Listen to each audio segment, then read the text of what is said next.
Good morning students. Today's class for class 11th permutation and combination.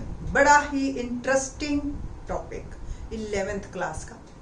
11th class में अब जो है ना, आप एक तरह से मैजिक करना सीखेंगे मैथमेटिक्स में कि किस तरीके से कोई possibility, number of possible terms कितनी जल्दी निकाल देते हैं हम, उसके हम प्रिंसिपल्स करेंगे। ठीक है, पी एंड सी भी इसको कहते हैं।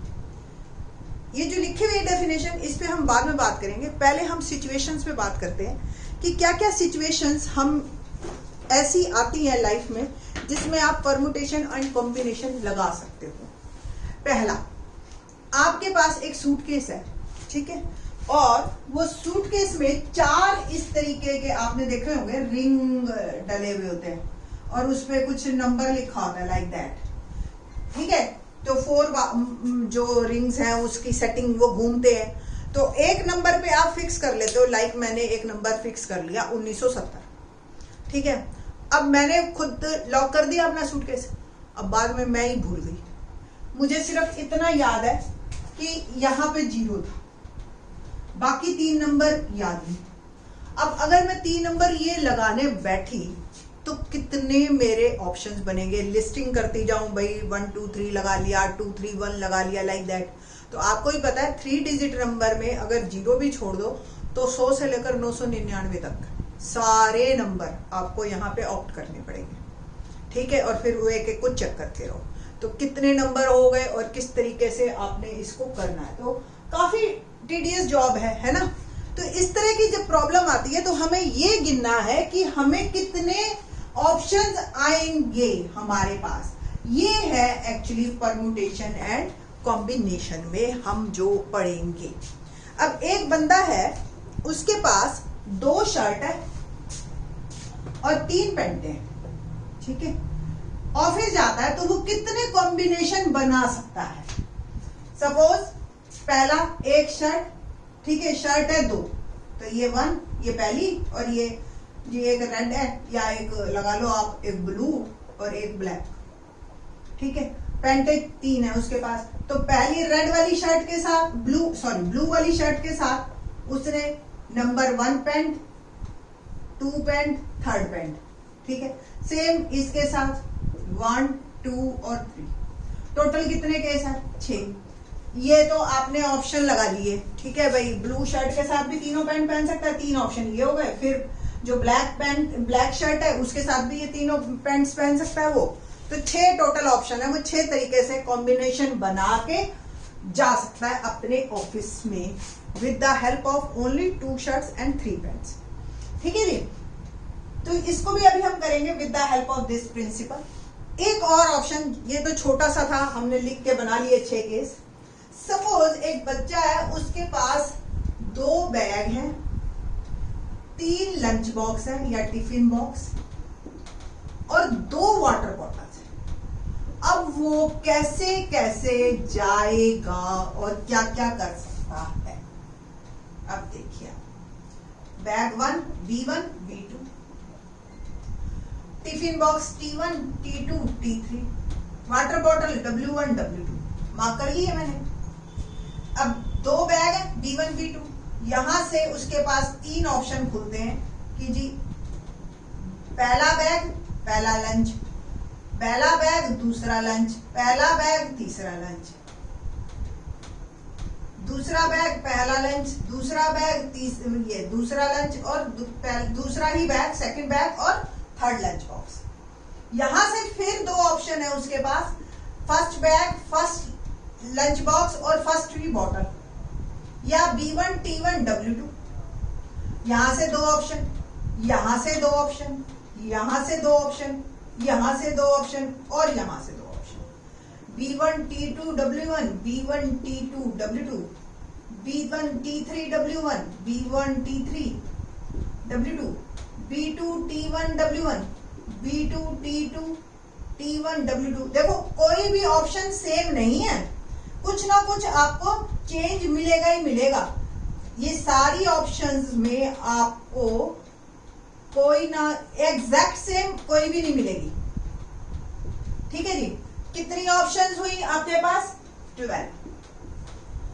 ठीक, ये तो सिर्फ छोटी छोटी प्रॉब्लम्स थी जिससे हमने नंबर ऑफ परमुटेशंस गिने। अगर यही और बड़ी हो जाए तो यहाँ पे हम फंडामेंटल प्रिंसिपल ऑफ काउंटिंग लगाते हैं। फंडामेंटल प्रिंसिपल ऑफ काउंटिंग या मल्टीप्लीकेशन प्रिंसिपल, कोई भी एक नाम ले लीजिए। क्या स्टेटमेंट है इसकी? If an event can occur in m different ways, ठीक है, following which another event occur in n different ways. जैसे ये दो टर्म, ये m है और ये शर्ट दो तरीके से पहन सकता है, पैंट वो जो है 3 टाइप की है उसके पास। Then the total number of occurrence of event in the given order is m into n, simple. तो इतनी लंबी हैक्टिक करने की कोई जरूरत नहीं थी मेरे को, सिर्फ मैं 2 into 3 is equal to 6 लिख देती, मेरी प्रॉब्लम सॉल्व। ठीक है, सेम इसमें 2 बैग है, 3 लंच बॉक्स है और 2 ही वाटर बॉटल है। क्या इनका प्रोडक्ट 12 आ रहा है ना? और इतना लंबा मेरे को हैक्टिक बनाने की कोई जरूरत नहीं। तो that is called fundamental principle of counting. ठीक है, एक तो एग्जांपल्स है वो भी देखते हैं। पहले आपकी ये जो है एक वर्ड है रोज। Let's start. तो रोज वर्ड में आपके पास जो है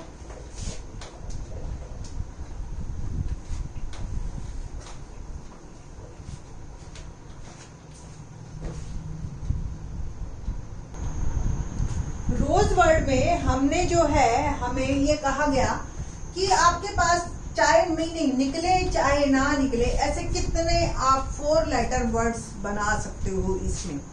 तो रोज जो है, आप ये सोच लो आपके पास ये लकड़ी के रोज, आर लकड़ी का, जैसे छोटे बच्चों के खिलौने होते हैं ना वैसे, ओ लकड़ी का, एस ई शेप बनी हुई। ठीक है, तो आप ये सोचिए कि मैंने यहाँ पे 4 मेरे पास स्पेस है और मेरे को वो ब्लॉक्स फिट करने। तो यहाँ कितनी ऑप्शन है आपके पास? शुरू में आपके पास आर भी है, ओ भी है, एस भी है और ई भी है। तो 4 ऑप्शन है यहाँ पे आपके पास। अब एक को आपने फिक्स कर दिया, अब आपके हाथ में कितने ब्लॉक्स रह गए? 3, तो 4 into 3। समझ आ रही है? सेम, फिर उसके बाद आपने 2 ब्लॉक आपके फिट हो चुके हैं यहाँ पे। अब कितने आपके हाथ में रह गए? तो वो 2 और लास्ट में सिर्फ एक ही रह गया है। तो कितने नंबर ऑफ ऑप्शंस हैं आपके पास? 4 3 जा 12, 12 2 जा 24। ये है फंडामेंटल प्रिंसिपल ऑफ मल्टीप्लिकेशन। ठीक है, ये जो है आपको इस तरीके से क्वेश्चन करने हैं। और जैसे आपके पास 4 डिफरेंट कलर के फ्लैग्स हैं आपके पास। ठीक है, एक रेड कलर का, एक ब्लू कलर का, एक ग्रीन कलर का और एक येलो कलर। ये 4 फ्लैग्स है। आपने किसी अपने फ्रेंड को कहा कि मैं ना सिग्नल्स बनाऊंगा, मैडम आ रही है, मैडम क्लास में होता है ना कि मैडम अभी डांट मार रही है, अभी मत, लाइक दैट, इस तरीके से। ठीक, तो आपको 2-2 के सिग्नल्स बनाने हैं, कोई भी 2 ले लीजिए एट ए टाइम। ठीक है, तो इस तरीके से अगर आपने लेने हैं ये ऑप्शंस, तो ये जो है आप कैसे कैसे ले सकते हो? सीधी सी बात है, एक फ्लैग आपने एट ए टाइम, 4 फ्लैग हैं आपके हाथ में, 2 ही आपके पास, 2 को लेके आपने सिग्नल बनाना है कि 2 फ्लैग यूज करने एट ए टाइम। तो यहाँ के लिए आपके पास 4 ऑप्शन है पहले फ्लैग के लिए, चारों में से। अब एक तो फिक्स हो गया, बाकी कितने ऑप्शन रह गए? सिर्फ 3। तो टोटल 12 टाइप के सिग्नल्स बन सकते हैं, like red blue, red green, red yellow. ठीक है, अब next blue green blue yellow, है ना? और बताइए जी, ब्लू रेड भी बनाए? अगर एक ऊपर और एक नीचे है फिर तो हो जाएगा, बट ब्लू और रेड अगर हमने साथ साथ ले लिए, रिपीटिशन अलाउड नहीं है, तो फिर ब्लू रेड और रेड ब्लू एक ही बात है। ठीक है जी, तो वी कांट यूज इट। ठीक है, ब्लू ग्रीन ब्लू येलो। फिर उसके बाद अगर हमने नेक्स्ट ग्रीन येलो। ठीक है, तो यहाँ पे आपके पास, क्योंकि एट ए टाइम आपने जो है यूज जो करने हैं वो 2 ही फ्लैग यूज करने हैं। बट अगर हम ये सोच ले कि red blue, red green, red yellow, same फिर ब्लू से हम बना रहे ब्लू ग्रीन, ब्लू येलो और फिर ब्लू रेड, अगर मैंने ये सोच लिया कि रेड ऊपर होगा तो इसका ये मतलब है और रेड नीचे है तो उसका ये मतलब है, फिर ये दोनों भी मायने रखेंगे, आगे पीछे है, राइट में है तो अलग मतलब है, लेफ्ट में है तो अलग मतलब है। सिमिलरली आप ग्रीन के भी 3 बनाएंगे, green red, green blue, green yellow. बस यहाँ पे जो नहीं यूज हो सकते, दोनों रेड ऐसे नहीं यूज हो सकते, है ना, दोनों ब्लू। क्यों? आपको एट ए टाइम 2 अलग अलग रंग के ही फ्लैग यूज करने हैं, ठीक है। तो ऐसे क्वेश्चंस में रिपीटिशन नॉट अलाउड आता है और ये फंडामेंटल प्रिंसिपल आपका लगता है। फंडामेंटल प्रिंसिपल तो रिपीटिशन में भी अलाउड है। देखते हैं एक्सरसाइज 7.1 के क्वेश्चन। क्या है 7.1 का question? How many 3 digit number, देखिए रिपीटिशन अलाउड और नॉट अलाउड दोनों टाइप के क्वेश्चन आएंगे इसमें। पहला, how many 3 digit numbers can be formed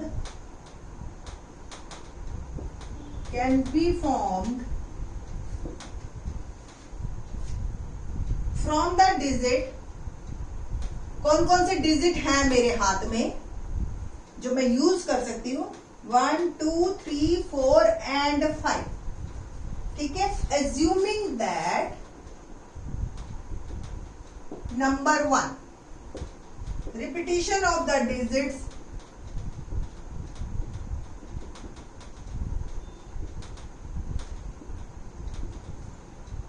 is allowed. Second, repetition of the digits is not allowed. ठीक है, दोनों पार्ट हम डिस्कस करेंगे यहां पे। क्या है? पहला, वी हैव पहला केस, हमें वी हैव 3 प्लेसेस, है ना,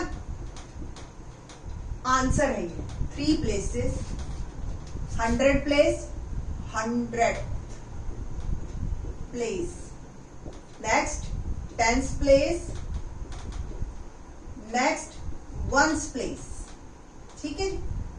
now first part, repetition of the digit is allowed, ये सेकंड में बाद में लिख दूंगी, ठीक है।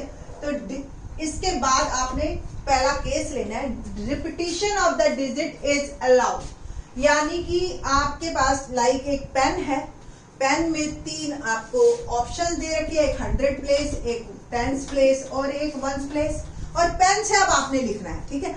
अब ये नहीं है कि आप यूज नहीं कर सकते, एक लिख दिया तो एक को आप बार बार यूज नहीं कर सकते, एक को आप तीनों में ही एक लिख दो, 1 1 1, तो आपके पास जो है कितने आएंगे, ठीक है। तो on unit place we have how many options? Options 5, ठीक है, 5 में से कोई भी, ठीक है, into on 10th place we have how many options? 5. on 100 place कितनी ऑप्शन है? once again 5, क्योंकि रिपीटिशन अलाउड है, तो 5 into 5 into 5, तो कितने टाइप के आपके जो है वो नंबर्स बनेंगे 3 डिजिट 1 to 5, 125 तरह के, ठीक है। जैसे कि एक ऑप्शन 1 1 1 1 2 3 1 3 2 1 1 2 1 1 3, अभी देखो ये तीनों 1 एक बार लिए, 2 1, ठीक है, और 1 1 2 1 2 1 1 3 1 1 1 3 1, ये देख लो सिर्फ 1 1 ही सारा चल रहा है और सिर्फ 2 3, तो इस तरीके से 125 नंबर 3 डिजिट आप बना सकते हैं, ठीक है। बस आपने इतना लिखना है, by the fundamental principle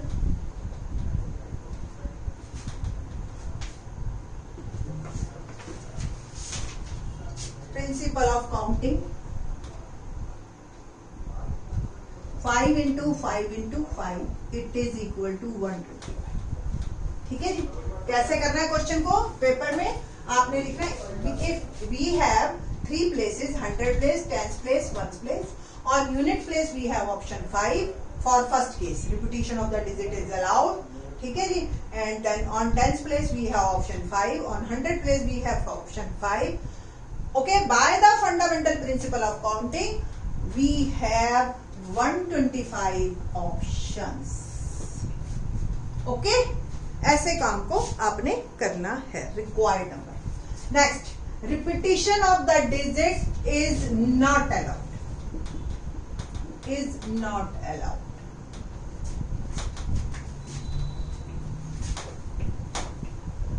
Once again, आपने ये तो पहले ही लिख रखा है, सेकंड पार्ट लिख देना बस। अब second part, repetition of the digits is not allowed. तो यूनिट प्लेस पे आपके पास ऑप्शन 5 है। अब आप सोच लो, जैसे आपके पास ये लकड़ी के हैं पहले की क्वेश्चन की तरह, कि 1 से लेकर 5 तक के डिजिट आपके जैसे छोटे बच्चों के हाथ में होते हैं ना, ब्लॉक्स लाइक दैट। ठीक है, तो पहले यूनिट प्लेस पे आपने 5 ऑप्शन है, आपने एक को फिट कर दिया। अब दूसरे के लिए आपके पास हाथ में 4 ही रह गए, चाहे कोई भी फिट किया हो, 1 2 3 कुछ भी फिट किया हो, बाकी के लिए तो 4 ही रह गए ना, क्योंकि रिपीटिशन अलाउड नहीं है। अगर आपने 1 एक भी जगह यूज कर लिया तो we can't use 1 on another place. ठीक है, तो दूसरे प्लेस के लिए आपके पास सिर्फ 4 ही ऑप्शन है। सेम 100 प्लेस के लिए आपके पास फिर 3 ही आंसर है। तो by the fundamental principle of counting क्या होगा? 5 ये यूनिट प्लेस, ये 10th प्लेस और ये 100 place. 3 into 4 into 5 it will become 1 4 12 60। Only 60 जो है आपके जो है रिक्वायर्ड नंबर बनेंगे, नंबर ऑफ 3 डिजिट्स। ठीक है, 3 डिजिट